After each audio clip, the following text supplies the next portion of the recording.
St Elizabeth bakirimani ba Uganda erizoba biguraho impaka za FEASSSA n'obusinguzi obwe bari kusinga Seroma goli 3 ahari 2 okutangaza emisha yabo yo kwebembera group.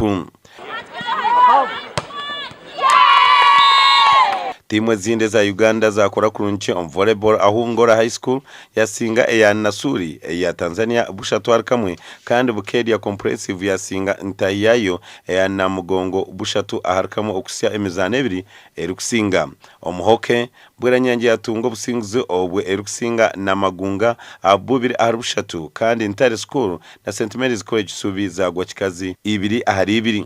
Junior first game yi tubiho kutushika RWANDA tutiro mu kahumuro. Junior first game twantuzana Uganda Seroma yatwa game ebonire tubabi nabo bine mu basics nkezi twinemu konka twabateza maturity no kugira ngo trainingire munonga. Bweranyangi tuziro mu mpakezi nyumwaje tuzane na St Joseph Stare ya Kenya yatutere mwarusha twashasha munonga konkerize batwazanana na Magunga ya Uganda tateri birariye mwenturuzi njiro muzano gumwe twasinga gumwe mbwentuemerire je mu mpakezi ya East Africa ukuza kwije mu mpakezi tuzirimo kaba champion nabihangeri ya Uganda